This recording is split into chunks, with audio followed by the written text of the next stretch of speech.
customer states, engine has an oil leak and it's progressively gotten worse. We knew we had an oil cooler base leaking a little bit, and then this past week it really started pouring. I think they use 3 or 4 gallons the other day. So we're gonna get up there and see what we can find. All right, I've actually already been digging around a little bit. I wasn't gonna make a video on this because I thought it was gonna be quick and easy, but that's not the case. After doing a little investigating, there is a leak on the front of the oil cooler down in the hole. Let's see here if I can get you guys in there. Hard to see, but down in there's an oil leak, and the only way to get to it, there we go, is to pull that oil cooler. Well, to get that part of the oil cooler out, that injection pump's got to come out of there. So this job got a little more complicated, so I will document it, being how it's not going to be a quick 5-minute fix. Figured you guys might want to see. All right, we got the fuel lines out of the way, got the air intake pipe out of the way. I got these lines capped. That's what I'll say, the injectors and the fuel injection pump capped. This thing is a little dirty. I'd love to have a pressure washer out here, but that's just not in the cards today. So we're going to take a few extra steps to, keep any dirt out of these injectors and out of that pump. Little blue cap kit coming in clutch again. I got a few of these filters and stuff moved out of the way. I may end up having to take them off completely, but right now I just got them laid to the side. Fixing to time the pump, and then we'll see if we can't get the pump off of there. All right, guys, I said I was going to time that pump, but really I'm just going to mark the gear. Don't overthink this. You can set the engine top dead center, set the pump, get it all lined up, and then pull it. But in this case, we're just pulling the pump off. We're not going to spin the engine over. We're going to put it right back where it went. So I pulled my little inspection cover, seal paint marker. I marked it. And as long as nobody comes in here and messes with it, I should be able to put that pump right back in there. And never got off timing. I have the machine locked out, tagged out. I took the key, took the mesh switch, so nobody can get out here and mess with it in the meantime. So, and where it's at, if somebody gets in here and messes with it, they're intentionally trying to, because it's out here in the middle of nowhere. So we should be safe. All right, we got the pump out of there. Let's get y'all in here and show where we're leaking. So this plate right here is actually the oil cooler. I guess oil cooler base. The oil cooler is actually mounted behind that plate. This guy, this little neck you're seeing right here, connects engine oil pressure to the oil cooler. And right there where you see a little bit of yellow paint, it was just staying covered up. Like as soon as you crank it, it just turned black with oil running out of it. It's a little nasty. I'm gonna get it cleaned up, get this whole base snatched out of here. And actually, I believe it's leaking back here too. The oil filter base mounts to that joker. Let's drag it a little bit. So we'll pull the oil filter base, oil cooler, get it all cleaned up. Maybe stick some rags over in that pump hole to keep anything from getting in there. And then we'll see if we got enough stuff to put it back together. All right, cooler's off. Let's get down here. Looks like the old gasket just got tired and gave up. It's just a paper gasket in there. There's no O-rings. Yeah, you can see it right there. It's just old and hard and brittle. I can't even get it to, it's trying to let loose. Yeah. Yeah, it's just old and brittle. Let's back out here. There we go. Yeah, it's seen better days, so we're gonna stick a new gasket in there and get it good and cleaned up before we do. Half mind to put a little glue on there, help it stay in place, but I don't know. Let me get the new gasket out and see what it looks like, and we'll figure that part out. All right, we got everything laid out here. We'll get this cleaned up and get it resealed. While we're this close, though, we went ahead and we got the gaskets to reseal this cooler. And we'd be pretty foolish not to go ahead and break it loose and put those gaskets in there, even though it wasn't leaking there. But, you'd hate to put it all back together and then a week later it start pushing oil into your cooling system through there. So we don't want to do that. Also got the gaskets to reseal the split of the base right there and where the base mounts back to the cooler. I'm going to get all that cleaned up and put new gaskets on it. All right, as I'm getting it cleaned up, I thought I'd mention getting all the big stuff with this scraper here, just knock it off of there and then I come back and really want to get it fine clean, I'll use this roll-lock disc. Works really well. You got to be careful with a new one. It'll get kind of carried away with aluminum. Whenever you are cleaning something like this, be sure to keep it moving. If you stay in one spot and you eat a groove in that aluminum, it's hard for any gasket to seal that. So keep it moving. I like to, when I'm cleaning, kind of keep a habit of going along the sealing surface instead of going back and forth, because if you go back and forth, you're more likely to cut a groove going this way and allow oil, coolant, whatever may be in there to come out of there. Even these new roll-locks, man, they are crazy abrasive. So sometimes on aluminum, if I know I'm fixing to get started on aluminum, I'll go find something that really won't hurt this disc, or really won't hurt, you know, what I'm cutting on. And say this old track pad or something, I'll just knock that new off that roll-lock disc. So now we can use it. We won't cut through quite as quick. And you can, you know, just play it by ear. If you see you get started and it's making deep grooves, you know, come back and knock it down a little more. These roll-lock discs are great, but sometimes it can be a little much. If you're easy with it, it won't hurt nothing. This old cover's got a lot of corrosion, so I may be cutting pretty deep anyway, get all through all that. But I'll just have to be careful not to get it uneven. We'll just have to play it by ear and see. I didn't say much about this earlier, but this is an older 320C. You know, these old machines will last forever if you take care of them. But before you guys get in here and want to bash this guy about the shape this thing's in, this thing is clearing land. I see a bunch of old cedar trees and mess in there. And guys, it's a rough line of work on machines. You wouldn't want to take a brand new excavator and put out here and do what these guys are doing. Especially the old D6R out there. That's a pretty old girl. I like that old machine. But you know, you're not going to keep a pretty machine in the woods, clearing land, clearing trees. If you got a dirt pit somewhere, or, you know, digging house pads, it'd be a little different. But this whole thing's, you know, it gets used and abused, but that's just part of it. I don't know the year model of this old machine. Oh, he got hit by a limb. But I'm going to say it's probably a 15-year-old machine. Still runs pretty good. You know, we got a little old leak here and there to fix. But I'll be real curious to see where the next gen machines are at in another 15 years. All the electronics on them, all the sensors, all the solenoids. And you guys that work on these things, y'all know that every solenoid, every sensor you add to something, that's just one more fail point. And it's not if it fails, it's when it's failing, you know. So we'll see how they last. I'm curious to see. And the next gens, they're not bad machines. They're really cool, really operator friendly, but you know, I just don't know if they're going to take the abuse these old C models will take, but time will tell. All right, we're back up top again. Cooler is in and torqued. I get the old filter base back on. We're probably going to change the oil and put a new filter on it before we run it, but we still got to put a fuel pump back on.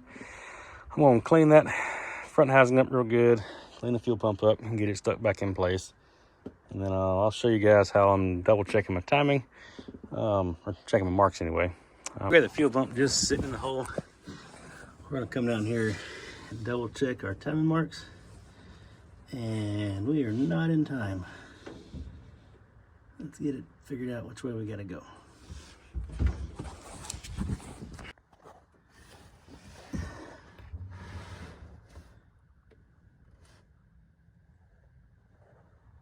Yep, we're close, but that gear must have spun a little bit whenever I pulled it out.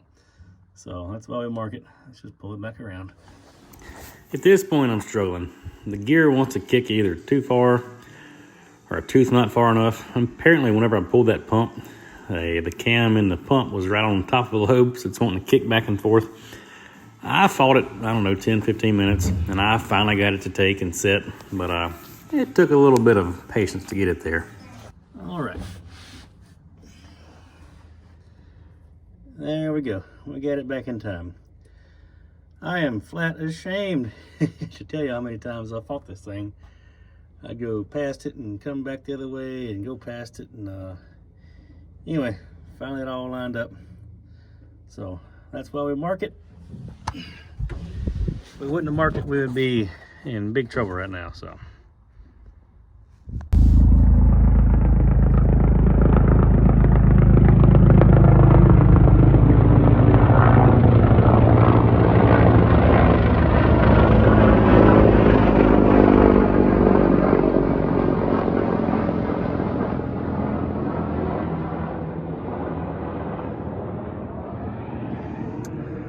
That's not something you see every day. All right, well, I put these injector lines back on. I want to tell you guys a little bit about myself. I'm an independent field service mechanic. I got my own service truck, an old 98 Ford F800 with a Cummins and a 5-speed. It's a pretty solid old unit. Me and my brother actually started this business officially about 2 months ago, so we're still pretty new at this. Before that, I was at CAT for 13 years. 9 of those years I was a field service tech, so you know, this is nothing new to me. Really enjoyed the 9 years I was in a field truck at CAT. Before I got out of there, I spent 6 months as a shop mentor / lead man, and I actually spent 1.5 years as a service manager. I got spoilt in the service truck. Really enjoyed that service truck, and took the manager job, and man, I just really didn't enjoy it. It wasn't a bad gig. A lot of stress, a lot of headache. I had a really good bunch of guys working under me. I mean, I can't applaud those guys enough. They were a good crew. I just decided I wanted to do something different. So I went out and picked up an old, you know, fairly cheap service truck. And we hit the road early January and been wide open. Been extremely blessed to stay this busy. Can't complain at all. We've been doing a little bit of CAT stuff. My brother as well has a background with CAT, so you know, it's kind of our specialty, but we've been doing a little bit of everything. I think this past week I might have worked on 2 CAT machines, some John Deere, some Tiger Cats, some Komatsu, some JLG scissor lifts, you know, Skytrack man lift, whatever. You know, our specialty is CAT, but you know, till we get this thing kicked off the ground, we're not culling much work. I am fortunate today to be back on my home machines on an old Caterpillar 320. I like working on these old machines, but I'm always up for a challenge. I like to learn new stuff, so you know, kind of getting to work across the board to me is fun. I enjoy it. I think the day that you quit learning something new every day is the day you probably need to just go ahead and give up, get in the coffin. I like learning stuff. So back to this project here. I'm putting these fuel lines on. I am tightening the bottom ones, well, on the fuel pump. I'm tightening these lines on the fuel pump. I am leaving the injectors loose. I'm getting them kind of snug, but I'm not getting those tight yet. The reason is, I've still got to prime this fuel system. If we tighten the injectors, we're going to come back and loosen them up anyway to prime them, so we're just going to leave them loose now. I've still got to put the filters back on, hook a few more fuel lines back up, and then we'll prime it, and I will go through that process with you guys. I've never really made any YouTube videos, made a few TikTok videos, had a little fun with that. It seemed like every video I was making was getting longer and longer. So I kind of decided, you know, I don't know if TikTok is really the platform I want to use anymore. The first video was like 6 minutes, and that's, you know, it's pretty long for TikTok. And after that, it was like, I think 8 minutes, and I actually got one right now I'm trying to upload that's 11 or 12 minutes, and it hadn't uploaded yet. It's sitting in some kind of a review. I don't really know what's going on with that either. So we're going to give this YouTube thing a try. And y'all let me know if y'all like this kind of stuff. You know, I don't know. To me, it's just work. I enjoy doing it, but, you know, it seems like more people are interested in it than I give credit to. So if y'all like it, let me know. If y'all want to see, you know, certain parts about this content, let me know. You know, just let me know what you want to see. All right. Now we're going to prime this thing up, prime the fuel system. This is very similar to a lot of older CAT machines. It's got this little hand primer pump right here. Hand primer pump. You want to break it loose, which I've already unscrewed it, and you just pump the thing. And what it does is, for every pump you make, it will pull fuel out of the tank. Oh, look at there. I already got primed. That's actually surprising. So I've got this bleeder broke loose as well. Wanted to mention that. We didn't actually take the filters off this thing, the fuel filters anyway. So they're actually already primed, so I may not need to bleed that thing. I just want to be on the safe side, but we're going to bleed it out real well and try to do that until we can get fuel at every injector. Sometimes you've actually got to rotate the engine to get the pump, you know, to where each injector is open. And sometimes if we can get, you know, 2 or 3, maybe 4 primed off, we'll crank it and let it, you know, finish it by itself. You know, crack lines once it's running. We'll play it by ear and see though. Every machine's a little different. Sometimes you can get lucky. Sometimes it takes actor Congress to get these things to prime off, but we'll just have to see. All right, so I pumped it a few times, and there you go. You can hear it coming out now. We got a little air out, but we've got fuel through that filter, so that's good. All right, we're at the point now where we're tight on the primer. We got the filter primed, but we've only got fuel coming to one injector line so far. So I'm fixing to go put the key back in it, turn the master switch on. I'm gonna bump the starter, try to turn the engine over here, and then we'll prime it some more. All right, we spun it over just a little bit. Let's see what we get now. I kept pumping and pumping, nothing came out. I decided to break the one injector line loose that I had tight that we primed a while ago. And I'll be dang if that injector wasn't back in the same spot on the pump again. So it was, you know, pushing fuel through that one injector. So let's go bump it again. Maybe this time I won't turn it over quite so much. All right, so now we're priming and we're starting to get fuel on number 5. So we're gonna tighten it and turn it over some more. All right, that time I kind of cheated. I spun it over a few seconds and it will actually try to hit on those 2 cylinders. So, all right, now I see we're getting fuel on cylinder number 2. Probably cheat a little bit this time. I'm gonna close that fuel line off and I'm gonna spin it over a good bit. And it actually will probably crank on 3 cylinders and probably crank it, let it run just a second, kill it, and then I'll come back here. And by that time I'll have a mess and a half, but my fuel lines will be primed and I'll shut everything off and it should crank up and run then. Let's see. How about now? Oh yeah. She's purring.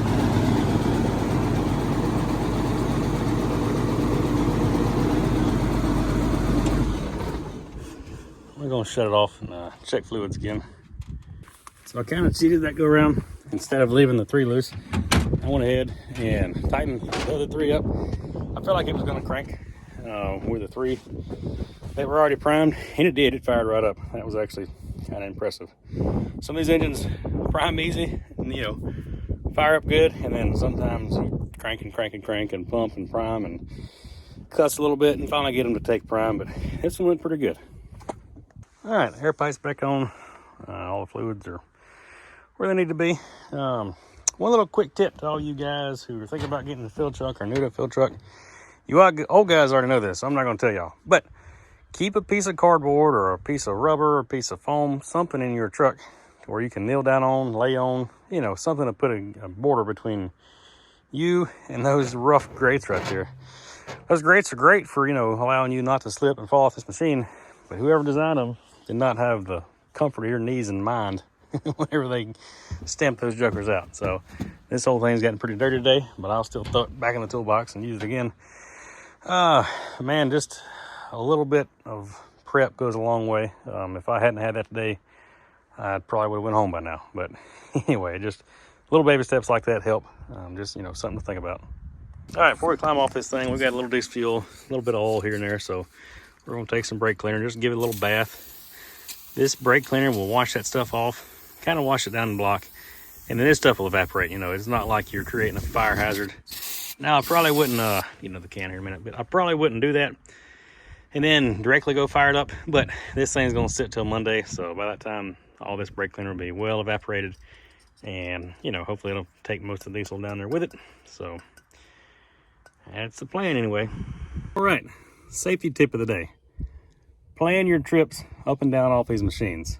And what I mean by that is when you're bringing tools up the machine, or especially climbing back down is really the bigger concern, the bigger hazard. But like, say you got a handful of tools, you come down here, and we all know 3 points contact, you know, that goes without saying. But if you got both hands full of tools and you go to step off this thing and make a misstep, well, you got no way to catch yourself because you're holding all these tools. So a lot of guys use bags, and I've got one, I'm just not using it today. But so in this case, you know, I'll take the handful of tools I got here, and instead of walking all down with them, I'll set them halfway. And then when I get on the ground, I can reach all that from the ground without, you know, carrying it all down in one load. Granted, it's going to take a minute or two more, but, you know, I think not falling off the machine is worth a minute or two more, especially when you get paid by the hour anyway. So just something to keep in mind. Man, safety, you know, a lot of you guys, I was that way one time myself, you know, didn't really care about it, but the older I get, the more I kind of tend to err on the side of caution. You only got one body, take care of it.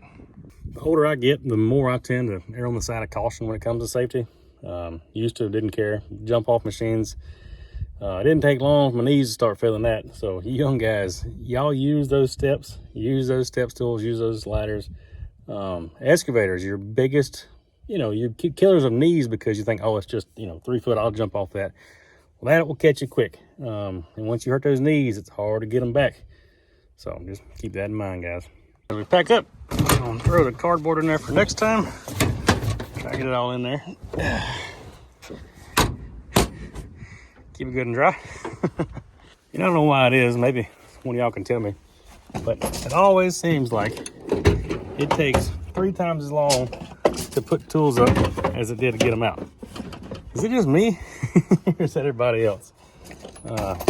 Seems like every time I tell my wife, hey, I'll be home in 30 minutes or I'll be home in an hour. Well, you better add 30 minutes onto it for picking up tools. I just hope she don't kill me over that. It'll be all right though.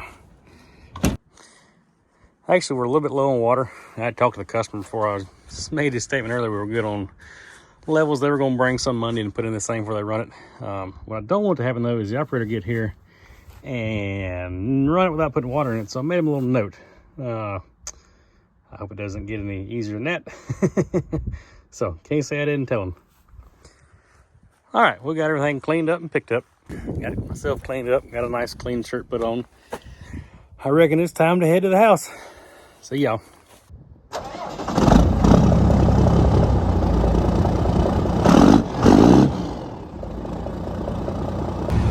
tell you guys what, the second best part about being in a field service truck, it's all the views you get to see along the way. There's little these old back roads you get to check out. You're just not gonna get that sitting behind a desk or working in a shop. All right, we're finally back home now. We're gonna call it a day. It wasn't too bad of a day today.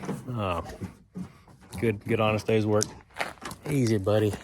It's a chucker. Bring me anything. All right, my hope is, guys, that maybe somebody learned something today.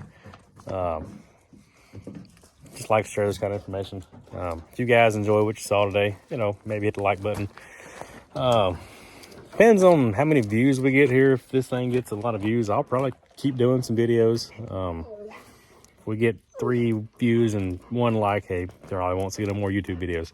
But just let me know. And if there's like a certain feel to this, like, you know, electrical troubleshooting or hydraulic troubleshooting or, you know, whatever, welding out broken bolts, any particular area you guys want to see, you know, let me know. Being an independent mechanic, the field of stuff I work on is just pretty broad. Like if I'm not working on it this week, like just wait, I'll probably be doing something with it next week. Now, I can't document everything. A lot of times we're in a site where videoing's not permitted, or we're just busy, you know, and a lot of times the customer doesn't want to see you over there making a dang TikTok or something. But anyway, I'll do what I can. I do enjoy it. Enjoy the work I do. The video and stuff still new, still kind of feels awkward. Still feels corny, still feels cheesy. I've said it before, I'll say it again. Heck, maybe it is, I don't know. Anyway, thank you guys for watching. I think my wife's in there cooking some jambalaya, so I gotta go.